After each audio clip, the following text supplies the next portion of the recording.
Before the Maya and the Aztecs, the Olmecs were shaping Mesoamerica with their cities, aqueducts, and possibly the oldest writing in the Americas. On Easter Island, Rongorongo's mysterious symbols have been a mystery for centuries. And in Bulgaria, the Sitovo Inscription's cryptic marks might hold secrets that vanished before anyone could understand them. These are lost stone inscriptions written in a language no one can read. When people think about ancient Mesoamerica, they usually think of the Maya or the Aztecs, but the Olmecs were there first, way back between 1200 and 400 BCE in what's now southern Mexico. Most of what they made is long gone, especially anything made of wood or cloth, but we still have some remnants, like giant stone heads, a few wooden pieces, and the remains of buildings. Those stone heads probably show their rulers and are still some of the most recognizable things in archaeology. The Olmecs were advanced for their time. They built aqueducts, started early cities, and came up with religious ideas that later civilizations would pick up. So you'd think they'd have writing as well. Well, that might be the Cascajal block.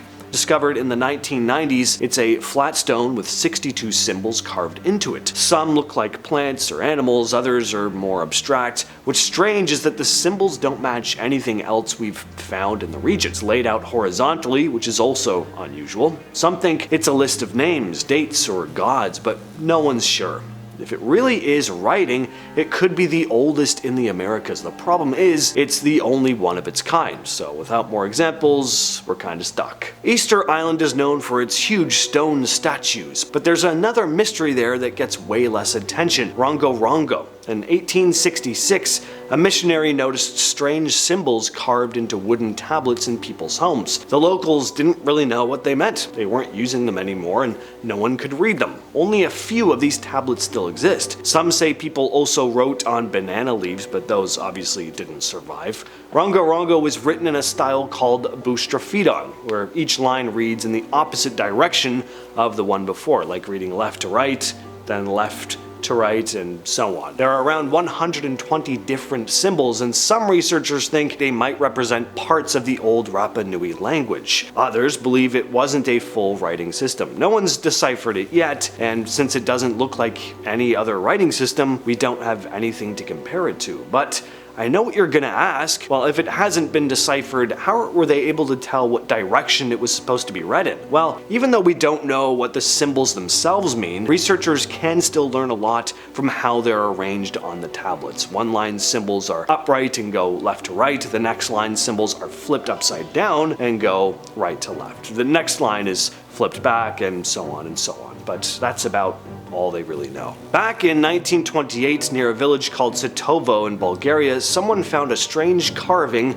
on a rock wall. Two long rows of big symbols stretched across the stone. Each one is about as tall as a loaf of bread. Nobody knew what they meant, and we still don't know. The guy who found it, Alexander Pieve, thought it might be something important though. So during World War II, he sent copies of the writing to Soviet researchers, and that ended badly. The Bulgarian authorities thought he was sending secret messages to the enemy, so they took him into custody. Fortunately, he was let go after the misunderstanding was worked out. I'm kidding. No, that's what should have happened. He was actually executed by a firing squad. So I said it ended badly. Some people think the Sitovo inscription came from the Thracians, an ancient group that once lived in the area. Others think it's not writing at all. The symbols are for a ritual or may have just been for decoration. Till this day though, we just can't say for sure. In 2002, a farmer in southern Spain dug up a carved stone while working in his field. What he found became known as the Stela of Montoro, and it's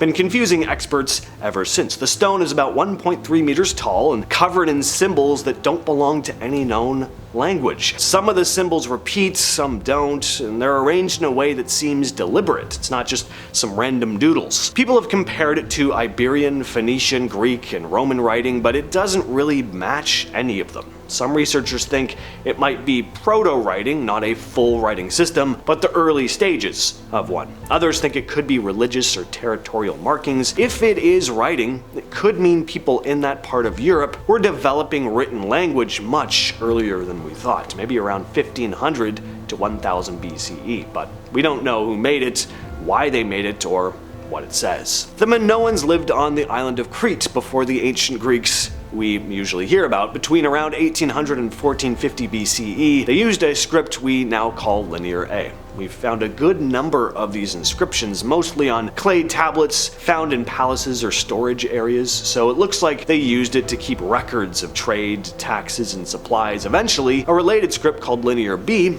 showed up as well, used by the Mycenaeans. That one was deciphered in the 1950s and turned out to be an early form of Greek. Because Linear A looks similar, people were kind of hoping they could use Linear B as a key, but that didn't work. The symbols might look the same, but the language behind them is completely different, or at least different enough that we can't read it. A few symbols seem to represent numbers or maybe goods, but beyond that, we're in the dark. Before the Minoans started using Linear A, they had an earlier system called Cretan Hieroglyphs. These date back to around 2000 BCE. They're the oldest writing system we know of in Europe. Unlike Linear A, which uses straight lines and looks more like regular writing, Cretan hieroglyphs are made up of little pictures, animals, body parts, tools, and shapes. Most of them have been found on small objects like steels and rings, not on long tablets. That makes people think maybe these were used more for stamping or labeling things, while Linear A was used for keeping records. The big issue is that the examples we have are really short, just a few symbols at a time. It makes it hard to figure out how the system worked or what it actually said. Some of the symbols even show up in Linear A, but we don't know if the two scripts were writing the same language or not.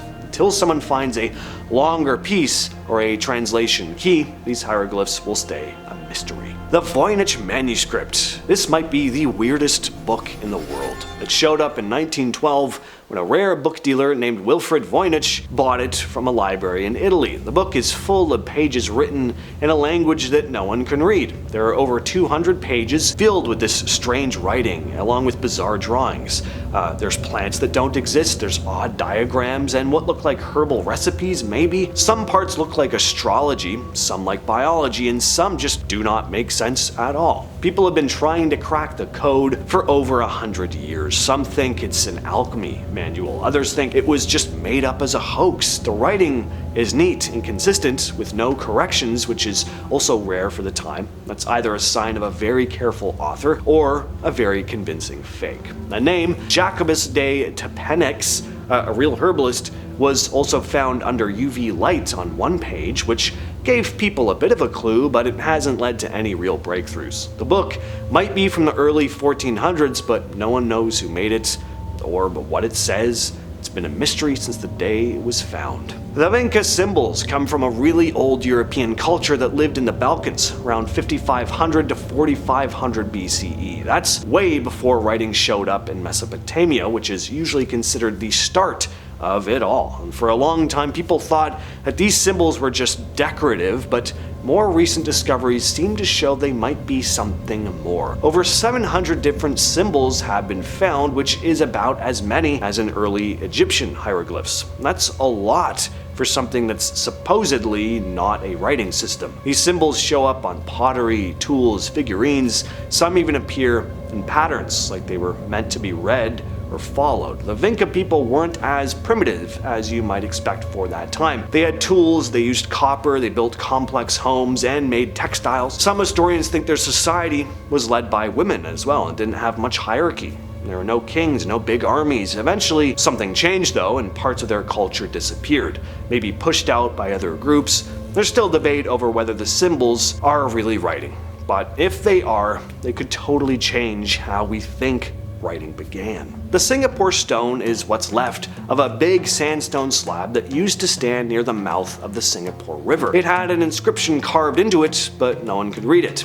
even when it was first noticed in the early 1800s. Some believe it might have been written in Old Javanese, Tamil, or Sanskrit. Local legends even tie it to a strongman named Badang, who supposedly threw a giant rock to that spot, maybe even the same one. Fortunately though, in 1843, British engineers blew up the stone while clearing the area for a fort. Only a few chunks were saved. One of those fragments is now in Singapore's National Museum and is considered a national treasure. We'll probably never know what the full inscription said. Too much of it was lost before anyone got a chance to study it properly. What's left is just a small piece of something that could have told a much bigger story. The Zapotecs were one of the earliest civilizations in Mesoamerica. Living in what's now Oaxaca, Mexico, around 500 BCE, they developed one of the first writing systems in the area. These carvings show figures alongside symbols that probably represent names or dates. Early on, the script was probably used for practical stuff like marking events, people, or places. Later, it focused more on calendar dates and personal names, but by the time other cultures like the Mixtec and Aztec rose to power, the Zapotec writing system had mostly faded out, though it probably influenced the scripts that came after. We've figured out parts of it, especially the calendar elements, but most of the writing is still not fully understood. With all that said, I've been your host James. I'll catch you, yes you specifically, in the next video.